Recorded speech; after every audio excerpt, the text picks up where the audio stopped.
好，歡迎大家喺今日年28嚟到我哋 Childhood Talk。咁今日呢個 topic 就經過好精心嘅挑選嘅，唔係因為今日年28，都因為今日年28，因為跟住嗰幾日嗰一個禮拜就大家都食嘢啊，同埋食嘢㗎啦。咁呢就所以呢就呢個題目好重要。第二樣點解重要呢？經過一年之後呢，我哋發覺都好多問題。第一個問題係嗰幾次已經交代咗啦，就係嗰個近視嘅問題。咁啊 Jason 已經講咗，原來即係近視，即係啱啲細路仔多咗好多。咁第二個問題呢，就今日講嘅問題啦。其實大家都估到㗎啦，即係大家知道啲氣炸鍋賣晒啦，啲冰箱又賣晒啦，打蛋器又賣晒啦，麵粉又賣晒啦，所以咧咁啲嘢煮晒邊度呢？咁啊，梗係啲小朋友食晒啦，我哋自己食晒啦，咁所以就跟住產生好多啲肥胖嘅問題啦。咁所以咧今日呢，就我哋呢個 talk 呢，就係講呢個肥胖啊。咁就我將個時間呢，就交俾阿 Dorcas。Dorcas 呢，就同我喺呢度認識嘅，喺呢個兒童醫院度。咁其實第一件事呢，我就唔係識佢先，我識佢嘅車先，因為佢嘅車好特別嘅。咁我唔講佢嘅車點解咁特別。總之咧，因為呢架車咧，我就好想知道，咦？呢架車嘅主人係邊個咧？咁啊，原來咧就係 Dorcas。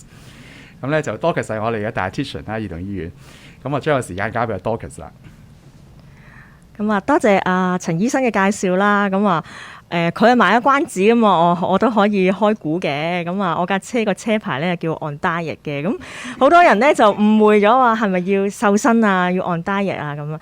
咁就其實原意係只係想講話即係可能我哋好多嘅病人都要按一個 special diet 啫。咁啊，將個 special 嗰字扣咗，變咗 On Diet 啫咁樣。咁就今日咧，其實係啦，年28啦，咁就都係我哋鼠年入邊最後一次嘅Childhood Talk 啦。咁就都喺呢度拜定個早年啦，都祝願各位同事咧，即係喺牛年入邊都係身體健康啦，工作順利啦。最緊要咧，即係輕輕鬆鬆，千祈唔好做到隻牛咁樣。咁咧就好開心咁樣可以度過每一日咁樣啦。咁今日咧，我哋好開心咧，就請到廣華醫院嘅 PD Consultant Dr. Lettie C K Leung 咧，就喺我哋當中。咁佢嘅講嘅題目咧，就會叫做 Keys to Managing Obesity in Children 咁樣。咁其實我哋都明白嘅，都知道嘅，其實即係兒童嘅肥胖問題都其實係嚴重啦，或者都明顯啦。咁對於我哋啲小朋友嚟講，無論係生理上面啦、心理上面，其實都有好大嘅影響。就唔係淨係好似我哋開頭嗰條片咁樣講，就係講靚定唔靚嘅，咁都牽涉到佢哋整個生理同心理嘅成長嘅。咁今日真係好開心，即係有阿梁醫生喺我哋當中，因為過去我哋做呢啲 case 嘅時候都好頭痕啊，成日都皇帝急嘅時候咧，唔係皇帝唔急，太監急。咁我哋就好着緊，但係啲小朋友可能咧就好欠缺動力。咁都好期望今日有一個好 interactive 嘅 talk 啦。咁我預備好抄錄士㗎啦。咁我哋事不宜遲，將時間交俾阿梁醫生。好多謝大家啦，多謝阿標請我嚟啦。咁呢個時間我唔知原來真係佢好有費心思嘅，唔怪之好早好多個月前已經約定我呢個時候。咁希望係唔會係俾大家係啲壓力，而係大家係可以開開心心，但係好 balance 咁樣去 enjoy 我哋嘅 food， 呢樣係好緊要嘅。OK，咁又預祝大家真係第一個牛年係健康快樂嚇。咁我今日講咧係一個 Keys to Managing Obesity in Children。咁我開始之前呢，其實咧我就係預備咗一個咧一個調查俾大家做嘅。咁嗱，你睇到喺呢個畫面裏面啦，呢個我朋友咧就可能嗰個體重可能真係有少少過重啦。咁我就想問你一個 question。就 What do you think he's likely to be doing？ 你覺得佢可能係做緊啲乜嘢咧？咁啦，你可以大家咧喺個 Zoom 嗰度咧，Mandy 可以幫我哋開個 Zoom 嗰個 poll。咁咧就其實咧就你有可以好幾個選擇嘅，你可以咧投多過一個選擇。佢係咪坐緊喺度睇電視啦，食緊沙律啦，食緊 chips 啦，食緊 donut 啊，飲緊 Coke 啊，定 working out at the gym， 或者你唔知道 ，OK？ 咁我咧喺度俾少少時間俾大家做呢個 poll。咁喺度我就想講少少嘢啦，就係、其實咧，我今日坐喺度咧，真係我要特別多謝阿陳顯標醫生嘅。咁唔知佢記唔記得咧？喺2017年嗰陣時咧，佢咧係應承咧，就係喺嗰個HA scholarship 咧，就 include obesity as 一個 topic， 我哋係可以申請去做個 scholarship。咁一個咁 unglamorous 嘅 topic。即係咁同兒童醫院，即係你哋啲好 high sounding 嘅咁 different， 但係佢都係 accept 咗。咁我有機會咧，就係用3個月咧，就去到 Nationwide Children's Hospital in Columbus, Ohio 同埋 Boston Medical Center。咁當我聽到咧就一個呢個 scholarship 啦，咁我參加啦。咁咧有一個咧好 senior 嘅 pediatrician， 我好 respect 嘅，就同我講。Lettie， 你對兒童肥胖有興趣啊？呢個死症嚟嘅，咁我就咧就希望，我唔知你哋有冇都咁諗過？呢個係死症嚟嘅嚇，拗晒頭死症。咁我希望喺呢個鐘頭嗰度咧，都可以同大家分享到，希望你哋嗰個觀念都有啲改變。其實咧，我哋係好多嘢咧，可以為呢啲小朋友做，而係好成功，有好成功嘅例子嘅。OK， 咁或者我哋都可以end 個 poll， 咁 Mandy 幫你 end 個 poll， 咁睇一睇大家咧，就可以 share 啲 results 俾大家睇下。嗱，有好多人咧，我哋好多62% of 嗰啲朋友咧都話，應該佢喺度坐緊度睇電視。或者咧，一係食緊薯片，一係都食緊 donut， 一係飲緊 Coke。咁咧好少咧覺得佢係 eating a salad， 或者咧喺度 working out in the gym。咁有啲話我唔知道咁。Okay, so now if you don't mind, I would like to speak in English for the rest of my talk because I would like to show this talk to my mentors back in Ohio also. So there you go. Maybe your thinking is correct. This is all like the picture of what we think it is. But wait a minute. Are we making a lot of presumptions about behavior? Okay. So we think these obese people are lazy. Okay. They are gluttons. They lack self-control. They eat whatever they want. So what I'm addressing here is actually the stigmatization of obesity. We often make presumptions about what they're doing. And why is it stigmatization of obesity important? Actually, 52% of patients in a US poll said that they have experienced stigmatization from doctors more than once in their seeking of medical treatment. So, but what does that do to us if we stigmatize patients? And it can be very subtle. It happens. I have that too. It often prevents us from really seeing the real problems behind them. And it could be very subtle. Maybe we speak to them less respectfully. When they don't lose weight, we get impatient with them. We think it's a waste of time. It shows up in our language too. Sometimes we use a disease to describe these patients, like we call them 肥仔. Do we call our leukemia patients the same, or the UTI patients or epilepsy patients the same? So we can start with thinking about ourselves, okay, and what language we use. Are there better terms than calling them obese or fat? Like you can terms like unhealthy weight or overweight, 或者超重或者唔健康嘅體重, rather than using terms that show stigmatization. And this is the one important key that we and policymakers need to have before we can do something meaningful for these patients. So actually there he is. Okay, he's actually working out at the gym. Now, so then I come to the outline of my talk. What is obesity? Where do we stand now? Why is it important to treat the child? And then how do I manage the child with obesity? And lastly, a short bit about the chronic care model. So what is obesity? To treat something, we need to know what it is, what we're actually treating. Actually, this is just something I read in the papers when I was preparing for the talk. What I can say to you is what obesity is not. And this guy, like the lay press, is getting the hang of what obesity really is. It isn't a calorie problem. It isn't a behavior problem. It isn't a matter of eating more and exercising less. It's actually a hormone problem. As this guy says, it's a hormone problem. I'll explain it more in more professional language. So this is what this guy said. Because we are not treating as the right,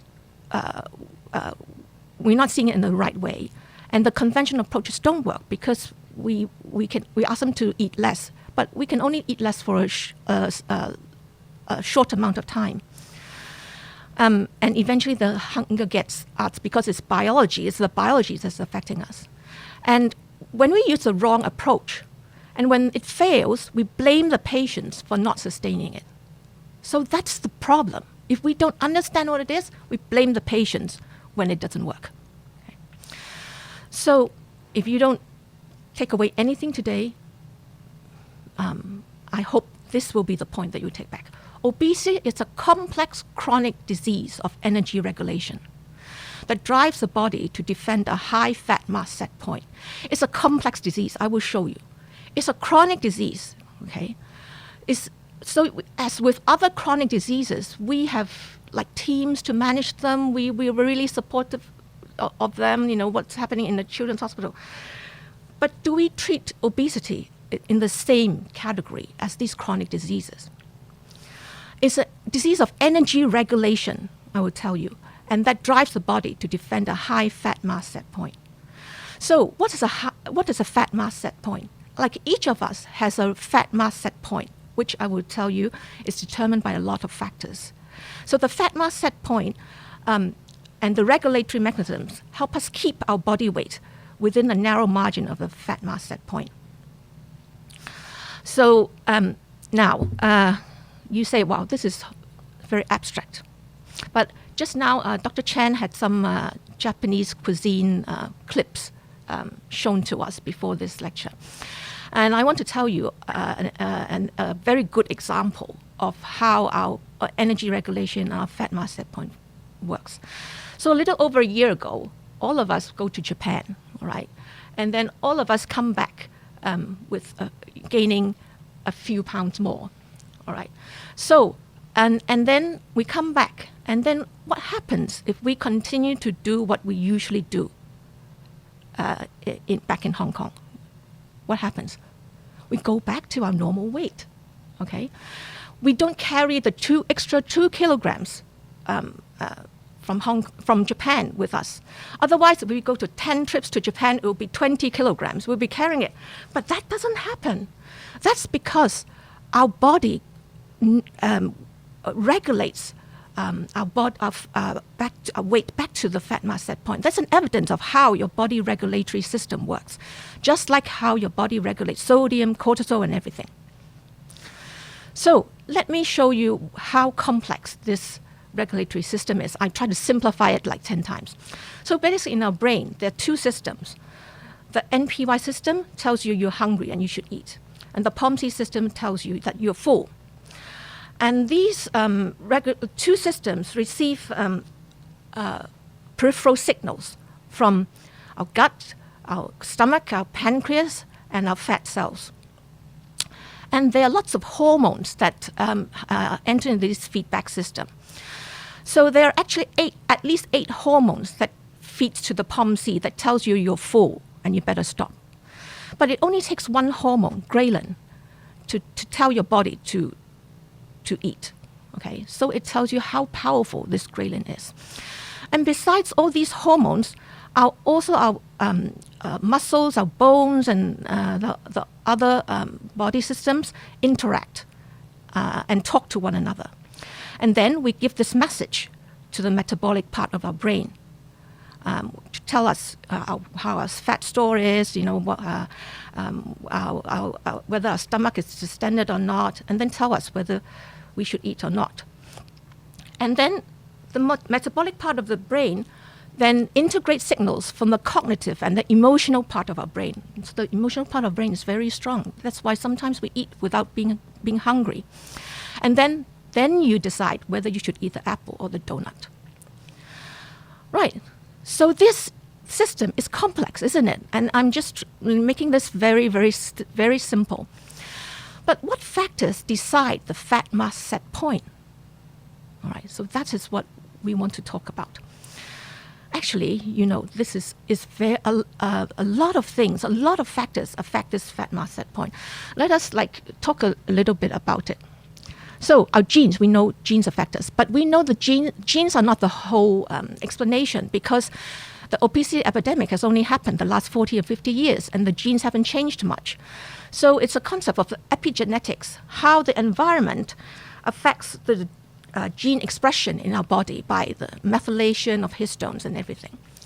So the epigenetics affects our genes. And then our early life events, that's very important in utero. Whether the mother has diabetes, what the mother eats, whether the mother had stress during her pregnancy, and also other life events like after birth in the infancy period, what the baby eats, whether you said antibiotics, whether it was a cesarean section, everything. The early life events, whether there was child maltreatment, it still affects our metabolism and the hormones, and affects our body composition. So these are things that the child cannot change. And then there's biology. We all know. We give steroids. We give antipsychotics. We give a lot of medications, antidepressants, that cause them to put on weight. That's biology. Gut microbiome. We know this is an increasing research project. We know that is true. That obese rats, if they're given rats that have gut, the fecal matter of rat from a thin rat, so the obese rat becomes thin, and vice versa. So the gut microbiome, and that's affected by the antibiotics we take and the food, whether we have take processed food. So the gut microbiome. Psychology, we all know. Stress. Some people say stress is transient diabetes. Okay, and boredom, loneliness, that affects how the body sets a fat mass set point. The obesogenic environment, we all know that the fast food, the processed food, the advertisements, the portion sizes that getting bigger and bigger, okay, and all these different types of sugared beverages on the market, in the supermarket, and then we nowadays we think, walking is something that poor people do. We take Ubers and taxis everywhere. We take lifts instead of going up the stairs. And of course, screens. The screens is the new thing. Behavior. The behavioral aspects also affect the fat mass set point. Besides the diet, there's also sleep. Sleep is very important. Our sleep duration, the timing of our sleep, the continuity of our sleep, the quality of our sleep. Okay. The circadian rhythm. It affects our ghrelin and our leptin hormones. Our activity, screens, and portion size, these are all behaviors. And a social cultural environment, the family. The family. We often see families that don't eat together. Even they may have dinner, prepared, but each have their dinner at the different times. Some families may not cook. Okay, they're too busy. They may be working, so the kid can only buy takeaway. It's very, very common. The income, okay, what our friends do, our belief system. So all these factors affect our fat mass set point. No wonder it's complex. No wonder it's a chronic. All right, so knowing this fact that it's an energy regulation problem, what does it mean for us? That means when we see a patient, don't look at them and tell them you should eat less and move more, because that's oversimplistic. You are not helping them. This is scratching the surface. Don't just target the behavior. target the underlying forces that drives up the fat mass set point. Okay, that is important. The second thing is remove the blame. A lot of things they can't control. Okay, it's the biology, it's the environment affecting the biology, it's the behavior, it's the family. So remove the blame. Only then can you really help them in a way that's meaningful. So I thought Lee Kaplan, the president of the Obesity Society, said this very well. Overeating does not cause obesity. Obesity causes overeating. Okay. All right, so now where do we stand? What is the situation in Hong Kong? Now you may know this line graph. It shows the overweight and obesity detection rate of primary and secondary school students. And the information is from Student Health Service. Now, despite the limitations of the data that we can get there, we can still see some trends. Now, let's see the blue line. The blue line is primary school students. It's very interesting, isn't it? The primary school students, they increase, and then from 2008 onwards, the incidence of overweight and obesity dropped. And that's partly due to what's the good work that I think Department of Health and Student Health Service has done. So that seems promising. But when we look at the adolescent, the secondary student obesity, we see that this trend has not decreased. You expect if the primary school students decrease, there would be a decrease also in the secondary school students' obesity rate, but it's not happening. So is that a true phenomenon? Actually, when I looked more into it, I find this is what happens in the US too. That's their graphs. Let's look at this graph. So the blue line is young children, 2 to 5 years. It's true that in the US too, from the NTAN's data, there's also a decrease in the obesity rate in young children. The mid-childhood, there's a stabilization of the obesity weight. But what about adolescents? It's still increasing. Okay. Let's look at the trends by severity also. We know that the obesity rate in the US has stabilized over the last years. But the problem is extreme obesity or severe obesity has not stabilized. It's kept on increasing. So this is something that we need to bear in mind with. Of course, this is a type 2 diabetes rate. Thank you to the data from our endocrine colleagues in Hong Kong that the type 2 diabetes rate, which parallels the body weight incidence of obesity, has increased to quite a significant amount. And of course, there's COVID. Okay, maybe you can resonate with these messages. Yes, many of us are stress eating and gaining weight in the pandemic, in the adults.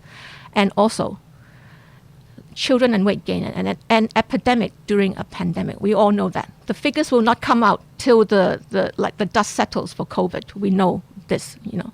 A lot of children's overseas are already saying that their patients are getting heavier and heavier. Okay. So let's come to the third question. Why is it important to treat the child now? And I think that is a very, very important question. Because, for two reasons. Because once it's established, obesity is hard to reverse. Okay? So very, very good studies, prospective studies following children into adulthood, longitudinal studies, shows that obesity has the highest tracking of all childhood risk factors into adulthood. Or 84% of obese children were obese as adults. 59% of obese children were severely obese as adults. And the severe obesity may be especially persistent. Okay, so we need to know that. It's going to stay if we don't deal with it. But what I find even more compelling is this study is New England Journal of Medicine, where they looked at they followed 4 studies, longitudinal studies of cardiovascular risk factors where childhood parameters were included. And they followed over 6,000 children over a mean of 23 years. And they found that overweight and obese children, there's 65 to 82% chance of them being an obese adult at 35 years. And what happens to these adults who were obese as children. They have 5.4 times of type 2 diabetes, 2.7 times of hypertension, up to 3 times of dyslipidemia, and 1.7 times of having an increased carotid intermediate thickness. This is at 35 years old. But if you look at these children, if they became non-obese as an adult, they have similar risks as persons who were never obese. Isn't that amazing? So here, our child actually has 2 roads to take. Okay? And now here is a window of opportunity for us to help them, to make a difference in their lives so that they as adults will have normal risk factors just like everybody else. So prevention is important, but there's a strong reason to treat the adolescent now. Now I show you these 2 graphs which I took from other speakers. This is an Australian survey of the incidence prevalence of overweight and obesity according to age. This I took in the obesity rates in Wisconsin, but I think the US figures are the same. We often only look at obesity, or the policymakers only look at obesity when we're here, when all the comorbidities arise and they're dying. Okay, but if we see when is the time where the prevalence of obesity increases the most, is young adults. The young adult age group is where the obesity rates increase the most. So we should treat it at the age where the most weight is put on. We should be treating it in here, not at the end, okay, where it's more difficult to treat and where the comorbidities are also more entrenched. Okay, so let's come to something more practical. How do I manage the child with obesity? All right. This is a course in itself, and I don't intend to let you stay till Gorlin, all right? But I will just present some key factors or key points which I feel can be practical and change our practice. So we know that there's a tiered care in childhood obesity. It's also always by step. So there's lifestyle intervention and then the higher tiered care. So lifestyle intervention would be the cornerstone of primary care and secondary care. Secondary care meaning there's a more structured weight management program and a multidisciplinary team. And for the higher, for drugs, special diets or surgery, it would be the tertiary care with the pediatric weight management center. So I will focus more on the primary and the secondary care. And it's relevant to all of us who see children. We need to learn how to raise the issue of obesity and have some idea of how to manage it because it's just so prevalent. It's relevant to those who see the obese child at the asthma clinic, as well as as when you see an obese child in your epilepsy clinic. Okay, it's relevant. It's relevant to the nurse who kind of notices, or the physiotherapist, or it's relevant to all who see children. The second part about treating these children is we don't have to do it like Jiang Xiaoman, like from a really, really overweight person to a very slim person. We know that even moderate weight loss already has health benefits. Even 3 to 5% weight loss already shows improvement in glucose and triglyceride. And if you have 10% weight loss, that's definite. It's much more definite. There's better control in diabetes. And actually there's decrease in mortality, DM-related death and cancer-related death in adults. So you don't need to make them like a model sunshine, it's not. So let's look at 6 keys I've identified to lifestyle management in the tier 1 to 2 care. Firstly, we have to look at the why. What do I mean by that? When a patient comes to us, we often spend a lot of time taking dietary histories, counting their steps, and checking. But have we looked at why they're doing what they're doing? Because after all, behaviors is just a symptom. Okay? What they do is just a reflection of what drives them to do what they do. We need to know why they're doing what they're doing. Okay? Because if we're just focusing at the what, or what you eat, whether you exercise, as I said, you are just reinforcing the stereotype that obesity is just a matter of eating less and moving more. And we know from just what we presented just now, it's not the full story, it's just the superficial part of the story. We need to recognize the complex and diverse issues that drive the behaviors. Okay? And this is what we talked about. So you have to look at what aspect it is that drives the behavior, that drives the person having a high fat mass set point and have this dysregulated fat mass set point. So in effect, it is actually a battle of forces that influence the fat mass set point. And each patient is different. Each has its own factors. It could be, you can look at the abnormal dietary constituents. Why is he taking 腸仔 蛋 like every morning, or the 食公仔麵 like every morning? Is someone cooking at home? Okay. Do they have money problems? Why is he eating when he's not hungry? Is he lonely? Is he depressed? Is he procrastinating? Is it boredom? Like boredom eating is very common. I do it, but it's some techniques of how you can still limit your boredom eating. Then, what about the portion size? Why is he eating so much? Is it from habit? Is it because he's scared that he won't have it later on? And why is he taking the low mean during the morning snack? Is it purely to be with his friends? Are there other ways to be with his friends without eating the low mean? So these are things you have to look into. The unhealthy muscle, why is he not moving? Is it because of his asthma? It's not under control. Is it because there's lack of safe space to exercise? Okay, sleep deprivation, we know. Why is he sleeping late? What's the family doing? We know chronic stress that is, as I said, it's associated with leptin resistance, insulin resistance. In short, is transient diabetes. Okay. Disrupted circadian rhythms. When does he eat?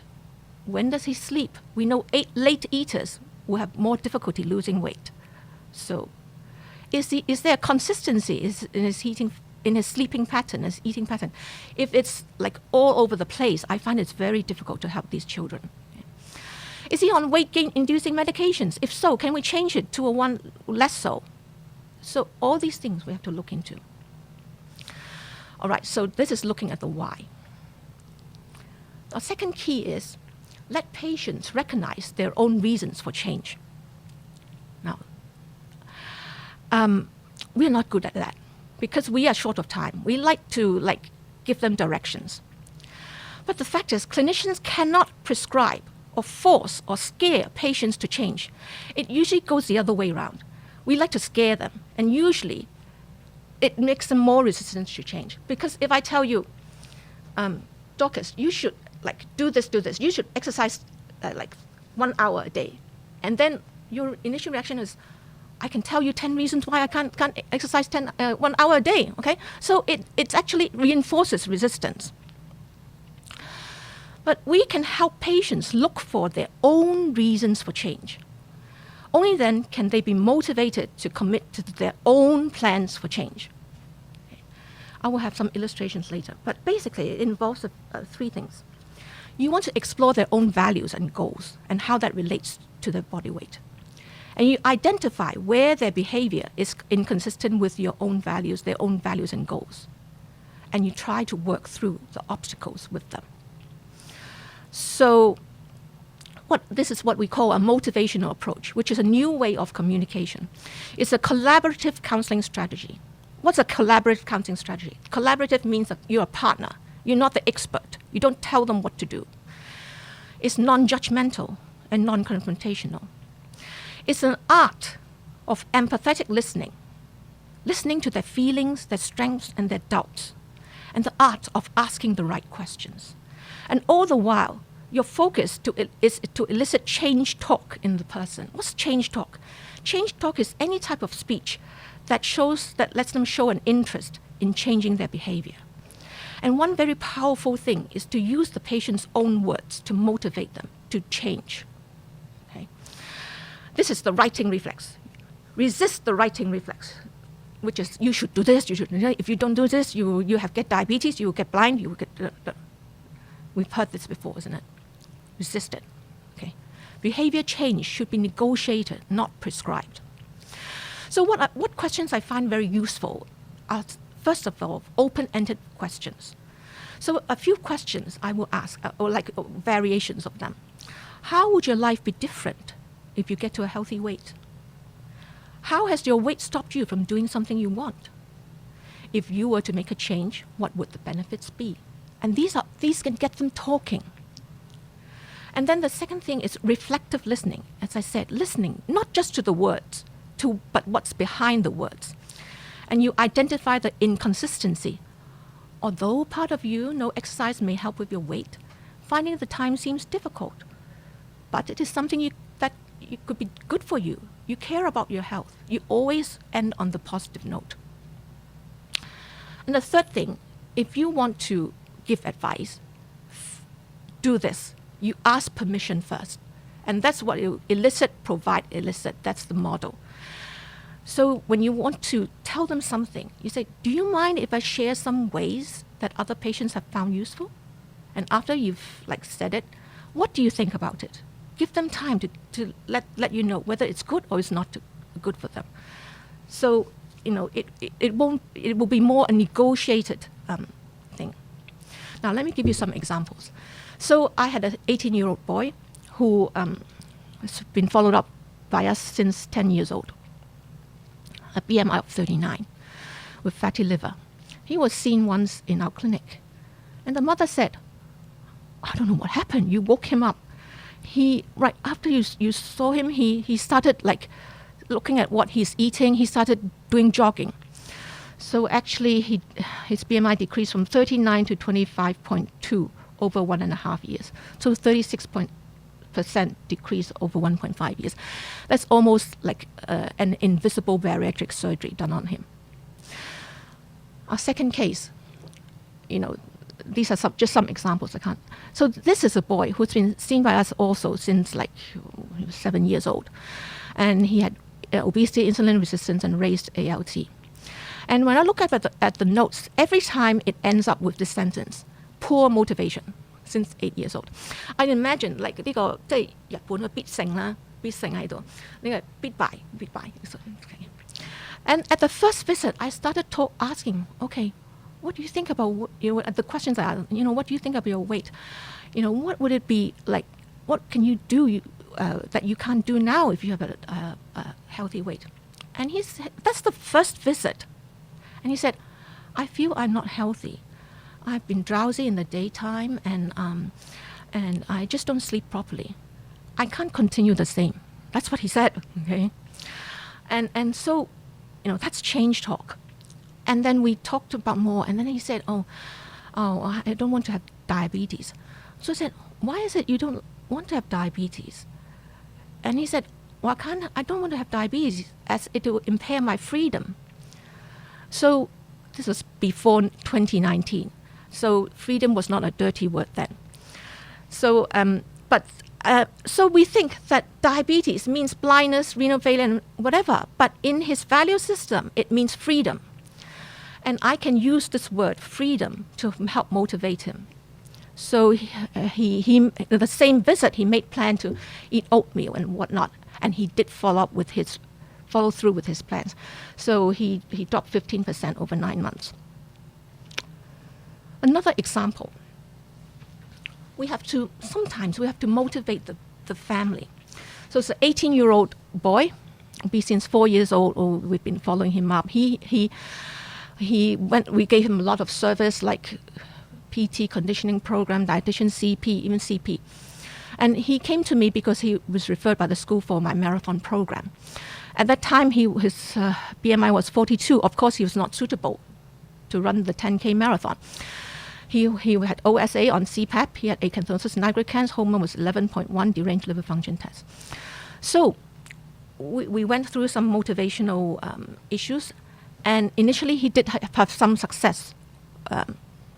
The BMI did have some loss.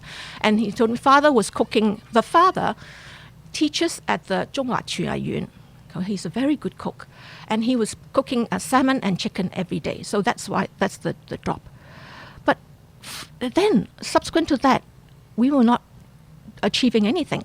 Okay? We started the 牛腩煲, 羊腩煲, and then the 火鍋 and the 肥羊 and then 肥牛 came. And then I was like, and I thought, this is getting nowhere. So I thought, I must change my strategy.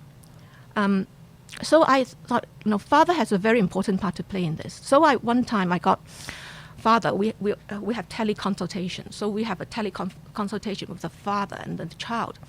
So I started asking father, how has this weight affected your son? And he started telling me, whenever sometimes I take him up to the rooftop and we try to exercise together. And I find that he's got heavy breathing even when sitting down. He can't even do the things that I can do. He behaves like an 80-year-old man. Then I thought, wow, now this father is ready for change. See, we cannot make them change. We can provide the environment where they discover their own motivation for change. So I said, wow, you seem, you really want to help him, don't you? And I said, how can you do it? So he kind of faltered. And I said, of course I knew it was the salmon and the chicken, okay? But I didn't want to tell him that. I said, you did it before. How did you do it then? And then it was just a light bulb.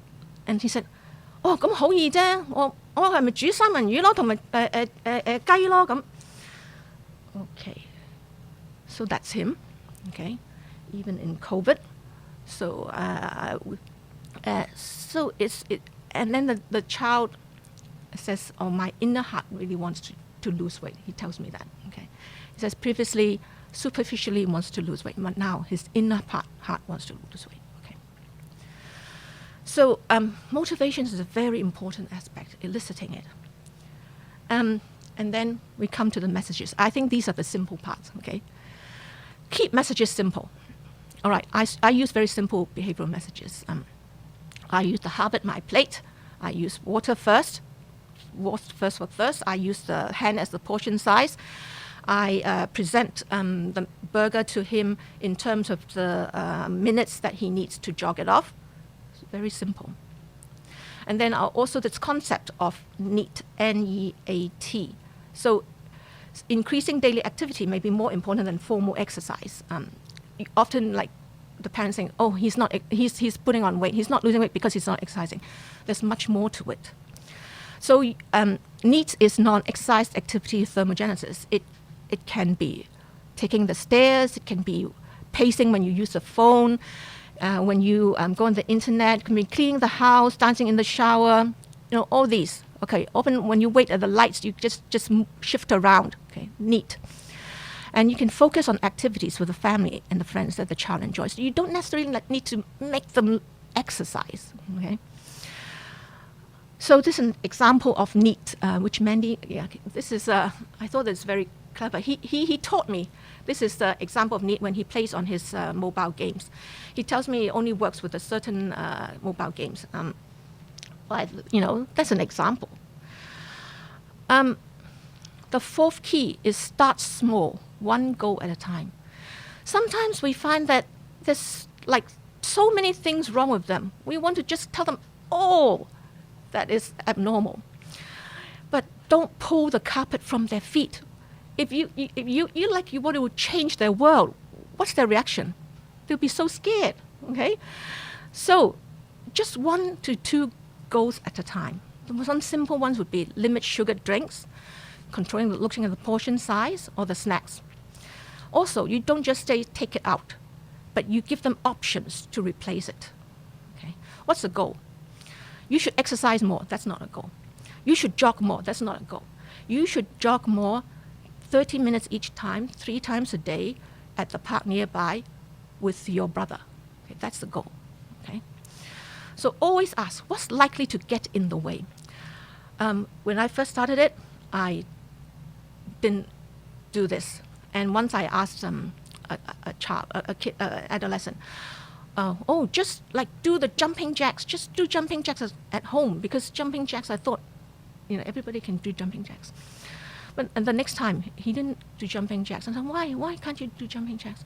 Because the tong fang he stays in is too small that they can't even do jumping jacks in the tong fang. Okay, that's why. So you always ask the obstacles. Celebrate success. Okay. Be their cheerleader. Believe in them. Okay.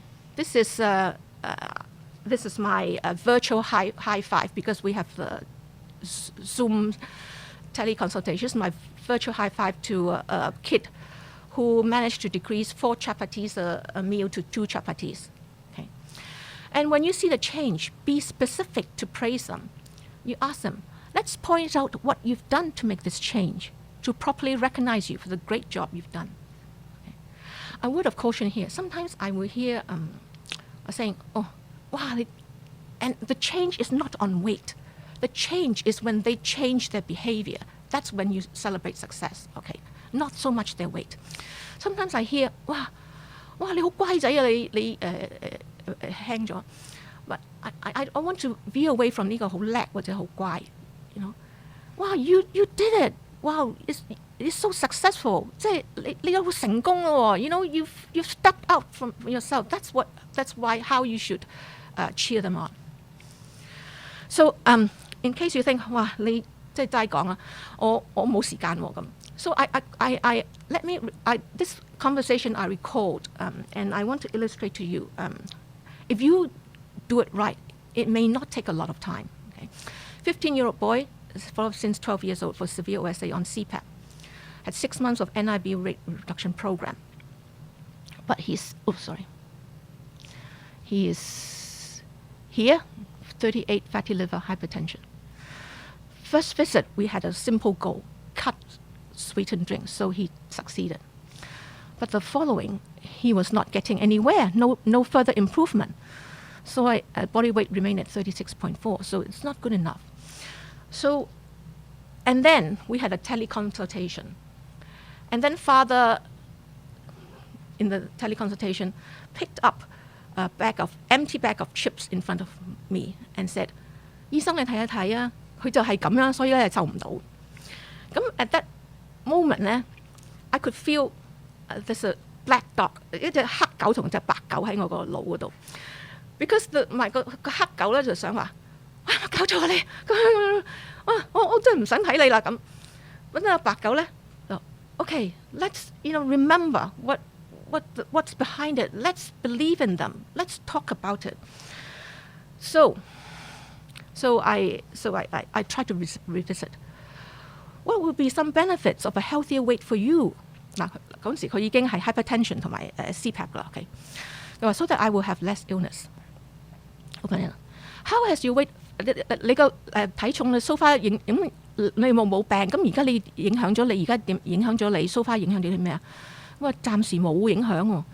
嗱 ，so this is 冇 argue with them. All right, don't argue with them. Resist the writing reflex. OK， 咁我話你話暫時係咪你覺得你遲啲咧會影響你個身體啊？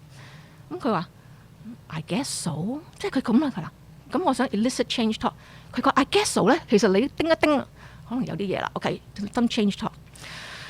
So I said，What do you see as the main barriers to you achieving healthy weight？ 其實最困難係乜嘢咧？咁佢話俾我聽，我 problem 係 too much snacks and lack of exercise。咁我就用咧 empathetic reflection。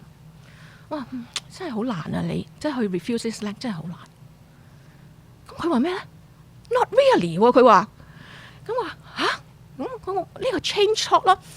佢話：當我個 sister return 咗 from 香港咧，其實咧佢嚟即係呢個疫情啦，佢而家翻嚟香港，佢咧成日都拉我咧出去嗰啲 shops， 咁佢咧就買咗就食啦。其實 both of us shouldn't eat， 我哋兩個都唔應該講，都唔應該。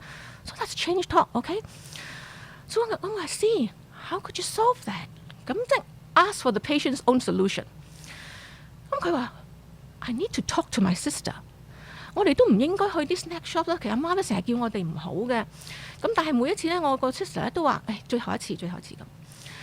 So So 咁咧，I want him to expand on his change talk. Wow, it takes a lot of resolve to talk to your sister. It's affirmation. So next time 你 pass by 個 snack shop， 你個 sister 話最後一次，咁你會點做啊？咁我諗一諗，我叫佢唔好入去咯。咁我話：哇I think you're helping your sister a lot too. That's affirmation. Okay. 咁然後 I go one step further. 你通常幾時食 snack 㗎？咁我話 open 啊，usually when I'm bored, sometimes when I'm hungry。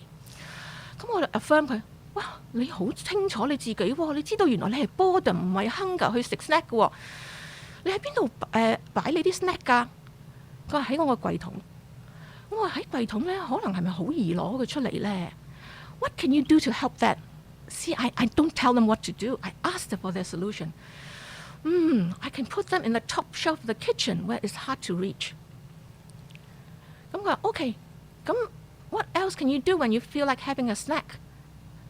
咁我可以咧飲下水 and wait and see if I'm bored 定係 hungry。bored 我飲水 OK 啦 ，hungry 我就係仲想食嘢。咁 what can you do if you're really hungry? Take an orange. 咁 what can you do if you're bored? 咁係諗咗耐。咁我話 Do you mind if I share what's been helpful to others? And we had a discussion. OK. 咁咧就 and then 我話 Let's summarize。嗱呢啲咧你 Part 2考試嗰啲嘢咧，其實唔係假嘅，係真嘅，即係真嘅嚇。Let's summarize what we talked about。咁我話 Would you like me to summarize or would you like to do it？ 咁佢話我去 summarize。咁佢講verbalize all we discussed。OK， 咁嗱，咁呢個咧 actually 咧，我而家喺呢度嘅啫，我而家打橫行咗嘅啫。OK，but 咧佢已經係少咗好多 snacks 噶啦。嗱呢個 COVID 時候啊，我話俾你聽，呢個係現在㗎。咁佢有一啲 low fat yogurt for snacks。咁佢話而家咧我最大問題咧喺屋企好 hea。咁 OK， 咁佢要再俾啲 idea。So the next time we will concentrate is 好 hea。You know what you can do? So how much time did I take? I think less than 10 minutes.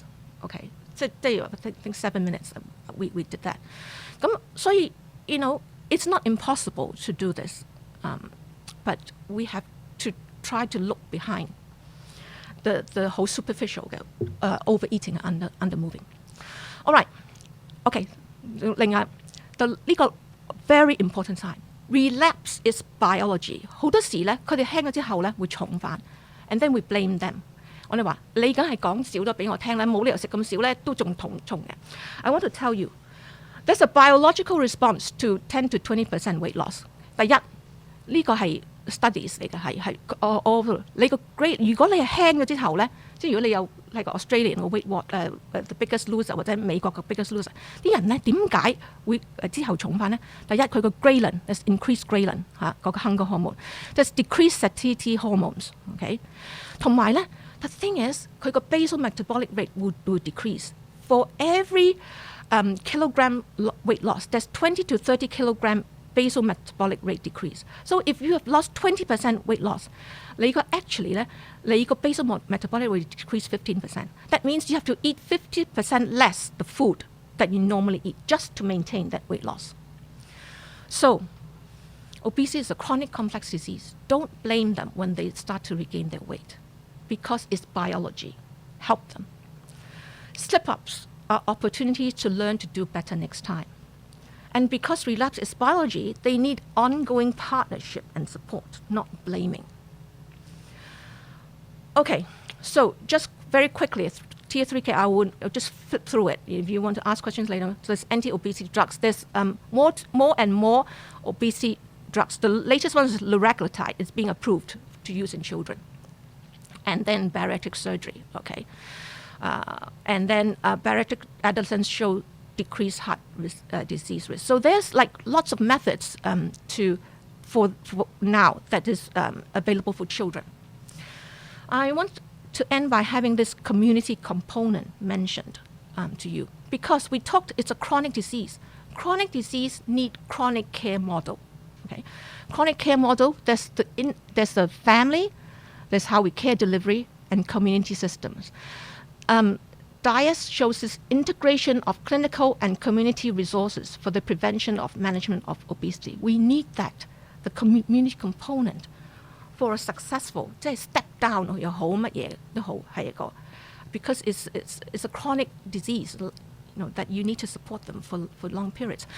So I want to last mention I had this program with the community since 2013 呢個叫 Step Up 一個 marathon training program 係同屈臣氏水Watsons Athletic Club YMCA 浸大啲同學一齊做咁就做咗6年啦。咁 we train in the 即係喺個運動場嗰度 train 啦，又唔使錢嘅係咪？咁 and then these two are BU students 係所以咁你知啦 I can never be like that， so 一定唔會影響到佢去運動啦，係呢啲 young people 先可以啫。And then we do other things like sometimes we have Christmas picnics instead of Christmas party or Christmas picnics. The purpose is to show them how we can eat properly, prepare food and prepare properly. So and then like each year the 10K the icing on the cake is we get to go on the stage. OK 頒獎場上咧，我哋可以影幅大合照咁。So we did it for 6 years, and I combined the program, the result. So totally we had 106 who come through this individuals who have come through the 6 years, and then lost weight 咧都有40幾%，有啲係lost 大過15% 個 weight loss。咁當然有一啲係 gain 咗 weight 啦，不過係少數。But it's not a clinical program， 所以唔係so 即係我唔係好多啲，我唔係逐個睇，唔係每個 patient 睇。But you know this the top male loser 咧就係減咗20.6%， 咁 top female loser 咧都係減咗好多。咁佢哋咧跑咧都唔弱㗎嚇，53分㗎個10K 快過我呢個女仔嚇。咁 so I just show you this young man。咁before he joined us he BMI 29.3。誒呢個佢就係之後嘅，咁係BMI 24.2 ，OK lost 17%。But what's more, he brought his brother to us。咁呢就叫 brother。咁之後就 join 我哋呢個 program，BMI 28.1。咁咧就後尾就而家跌到 BMI 23.5。But more than that， 咁佢減得咁好，咁佢就同我講：，我而家咧叫緊我媽咪咧運動同埋食得好啲。OK， 媽咪咧52歲 ，the end。So I hope this is not just an individual. It's it can have lots of benefits to the whole family. 咁呢個係即係廣華醫院同浸大合作，俾你睇因為其實咧 ，we are not just talking about health. We are talking about 6個月體重都冇反彈，部分人更加完成咗香港馬拉松10公里賽。有冇聲？以前咧就喺學校嗰陣啦，就成日俾人話係我好肥啊，俾人起埋花名啊咁樣。我覺得其實有時候好唔開心嘅，同學都有讚我話：你瘦咗喎，你靚仔咗好多喎咁樣。我覺得開心之餘，同埋俾翻少少自信心俾我。同埋今次完成咗呢個10K 之後，我覺得原來咩都可以有可能發生嘅。負責計劃嘅醫生話：呢一種社區同醫療機構合作嘅方式，因為有團隊同埋導師嘅支持，相比傳統嘅診療，更加能夠有效鼓勵到青少年維持健康嘅生活方式。無線電視記者陳日雅報導。So I like the last bit。我跑咗10K 之後，咩都有可能。So two roads diverged in the wood. Robert Frost and I took the one less travelled by, and that has made all the difference. It can make a lot of difference to their health, their self-esteem, and to their view of life. So the summary, obesity is a complex chronic disease of fat mass set point regulation. Don't blame or label them. Treatment must target the biological, environmental, and behavioral factors that drive up this set point. The longer the exposure, the more difficult it is. So early recognition and management is important. And it's relevant to everyone who works with children. A new way of communication is needed to help patients find their own reasons and own lasting plans for change. The body's biological resistance to long-term weight loss means there should be ongoing partnership and support. And clinically, with the adoption of motivational approaches, medications and surgical procedures, we may be able to help children with obesity take the road less traveled by. But, of course, policy support and integration with communities' resources will greatly facilitate this journey. So last of all, I want to show my team 我個團隊係一個有啲姑娘同埋 Clark. They have been very flexible. They are willing to try new things with me. This is what we took last week. This is a Zoom session we took last week. We tried a 10-minute walk at home with my patients and their family. So I really thank them for their tolerating me and doing these meaningful things together. Okay.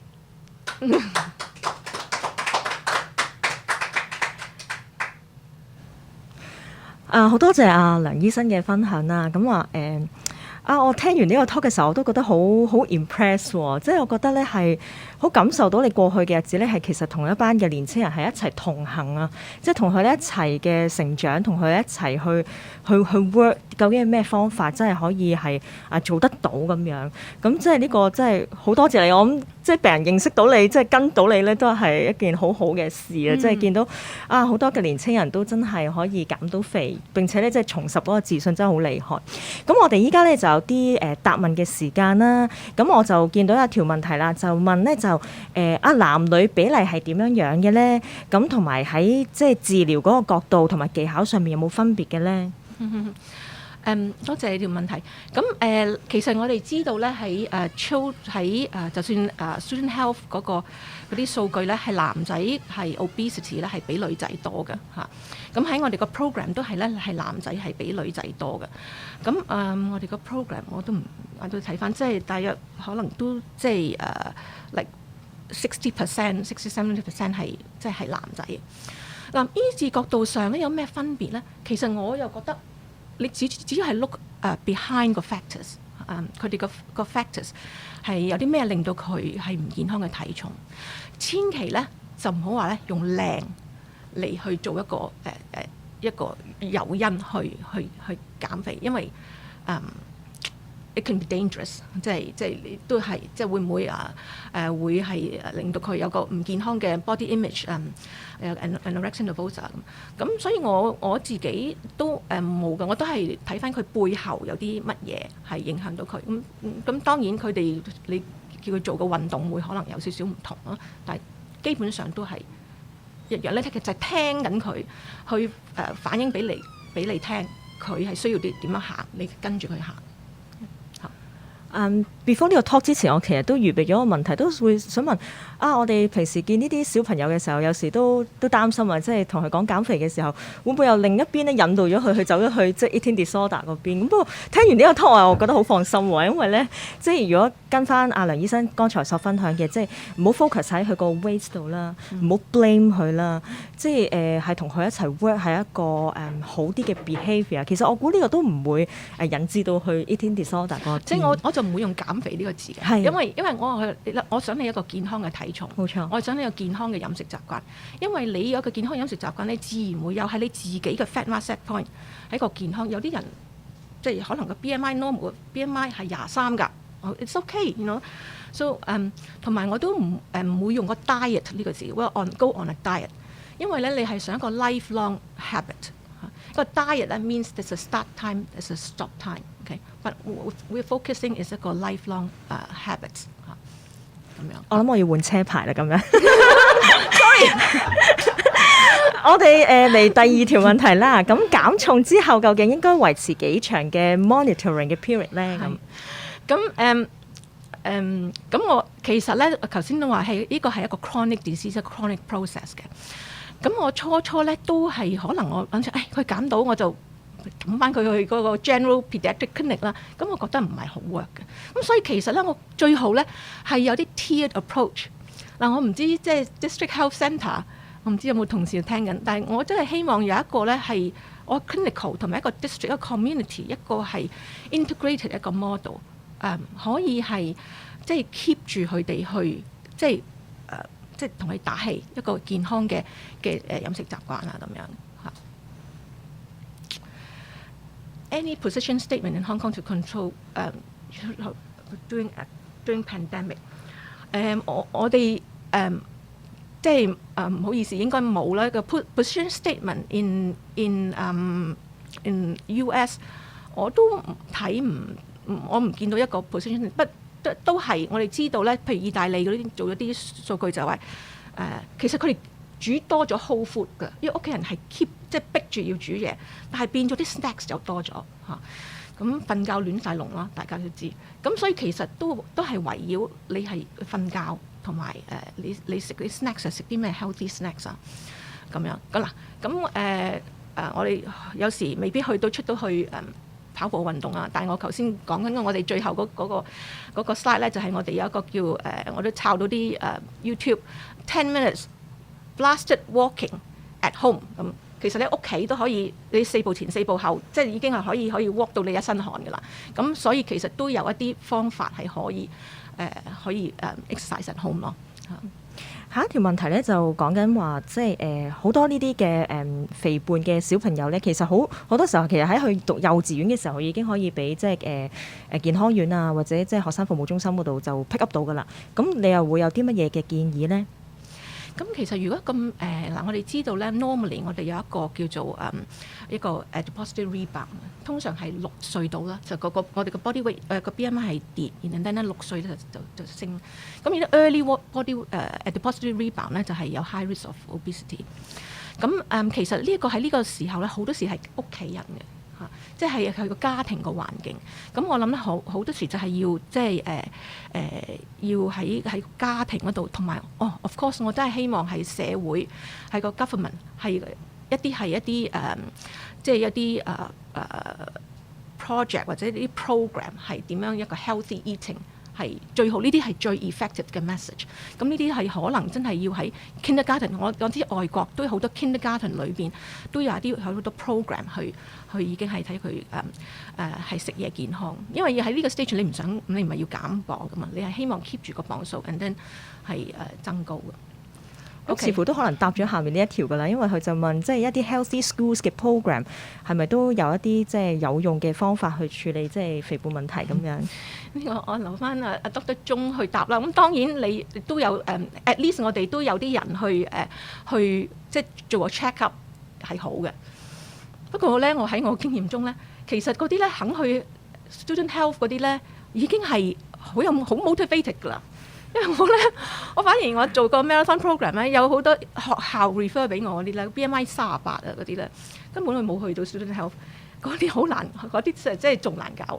咁我諗佢哋一定即係我諗你 influence 到佢一個範圍，你有個機會有個 encounter， 其實你就可以有機會去 interact with 佢，係有機會咧係一個介入點去幫佢扭轉佢個命運，我覺得。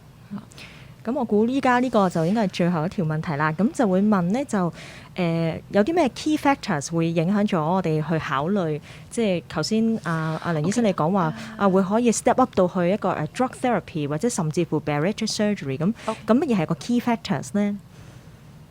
OK， 呢個我就好，因為我頭先飛咗。咁多數咧就係個要求你係試咗at least 即係6 months of lifestyle education。咁咧你個 BMI 咧就係120th centile of the 95th centile with comorbidity， 即係譬如你喺大人嚟講就係35啦，但係即係你係喺外國嘅大人嚟講就係35啦嚇。Whereas 喺 Asian 你會唔會 take 32.5 as 一個 stage 3 obesity？ 咁然後就但係如果喺細路仔嚟講120% of 95th percentile。咁呢個咧其實咧就可以咧 qualify 去係可以用個 weight loss medication。咁如果佢個 BMI 係大過亦都做 140% 啦，其實咧冇comorbidity 咧已經都可以咧用 weight loss medication。呢個係美國嘅，即係 FDA approved 係用 weight loss medication。咁 surgery 咧就都係。我哋都係一個 similar criteria 喺大人嚟講咧，個 weight loss medication 係會鬆手啲嘅。咁但係我諗咧喺pediatric 嚟講咧，都係都係差唔多嘅。咁我呢度咧有個都係有個 criteria 嚇。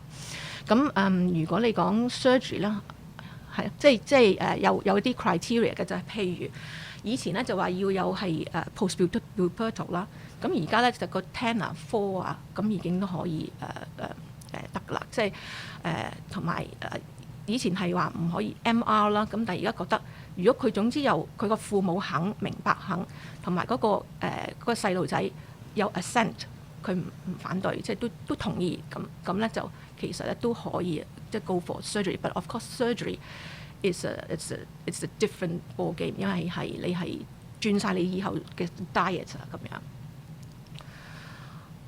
OK， 都仲有最後一條問題嘅，咁就呢一個咧就講到，譬如個小朋友其實已經大啦，16歲或者以上啦，其實喺adult medicine department 度會唔會都有啲類似嘅 program 或者一啲special clinic 係可以幫到呢班嘅叫做young adult 咁樣呢？我知 QM 嗰陣時咧有一個 adult 有個 program 係特別係即係針對 obesity， 但係Michelle 院 left QM，so I think 即係唔係好因為 you have to know we are competing with other specialties with like 可能要 PCI 啊，要咩 there's the imminence， 同埋我哋係講緊一個長遠嚟講，unfortunately 即係我哋呢個社會都係覺得唔係好緊，而家唔係唔死得嘅咧，擺埋住先啦嚇。But as I said， as I show 我之前嗰個，其實呢個唔係一個最 wise 嘅方法啦。咁 of course， 咁如果係 community 係 Department of Health， 咁我都知佢哋都有心去pick up 嘅。咁睇下如果我哋能夠有一個 integrated model， 咁就最好啦。我知 CU 係有一個for 大人嘅，即係好似有個踢波班啊，好似佢哋有個踢波 program。咁即係嚇咁好。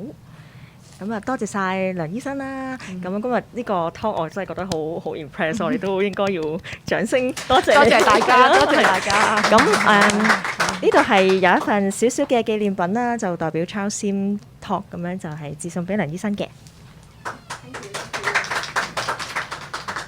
好，咁咧就好多謝 Lettie， 多謝阿 Dorcas， 非常之精彩。咁咧就其實近時我真係咁諗你又 refer 個肥仔俾我，點搞啊？又 close 唔到 case 嘅呢個咁樣，大人又唔要，等佢 lost to follow up 啦咁樣。咁頭先聽完你講咧，又 positive 咗好多喎，真係。咁我覺得呢個問題，尤其是疫情之下1年之後咧，我諗我哋越嚟越見多呢個問題，即係好似上次Jason 講，佢哋見多好多近視眼一樣。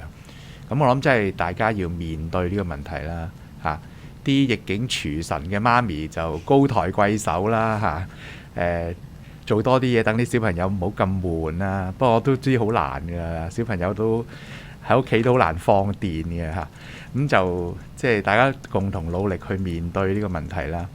咁就我有一樣嘢好深深體會嘅，其實今日聽 Lettie 講呢個 talk 之前，我其實就唔係好知道你做咁多呢方面嘅工作。我聽完之後呢，我好 impressed。咁我都希望呢，其他啲同事呢，如果你又知道有其他同事好似 Lettie 咁有 passion in certain area 呢，你不妨話俾我聽。咁呢，我哋又想請佢嚟，除咗分享佢嗰啲成果之外呢，我都希望即係呢個 passion 呢可以係 infectious 嘅，即係吸引多啲我哋啲同事呢做多啲佢認為啱嘅嘢，咁幫到啲小朋友啦，幫到啲家庭啦，幫到即係成個 community 呢，咁呢個係最好。咁今年就嘅 Child Sim Talk 就圓滿結束啦，收爐啦，我哋真係因為我哋一間入去諗住食雪糕同埋剪年糕啊，咁就我哋年初6呢就啟示，咁第一個 talk 呢就係Professor Richard Poland 喺 Columbia University 嚟，會同我哋講，佢唔係嚟嘅，佢喺空氣中嚟，就同我哋講 non-invasive ventilation， 咁就應該係最精彩啊！咁就年初6我哋再見。咁就今日多謝咁多位同事嚟啦。咁今日呢個好開心啊！Lettie 嚟自廣華啦，咁咧佢哋啲廣華嘅同事咧就全部走晒嚟我哋呢個直播室嗰度。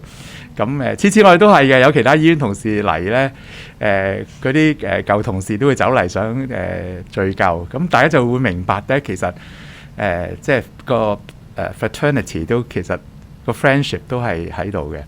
咁我都講過好多次啦，喺 Child Sim Talk 見翻好多啲舊同事啊、舊朋友啊，喺個 login list 嗰度我都好開心嘅。咁就喺度幫大家拜個早年啦，希望大家龍馬精神啦，樣樣順利啦，做多啲正面嘅嘢啦，睇多啲正面嘅嘢啦咁樣。咁我諗希望疫情好快就過去。咁多謝咁耐以嚟大家對 Child Sim Talk 嘅支持同埋忍耐。我哋有時都有啲蝦碌嘢啊咁樣，咁希望大家可以忍耐。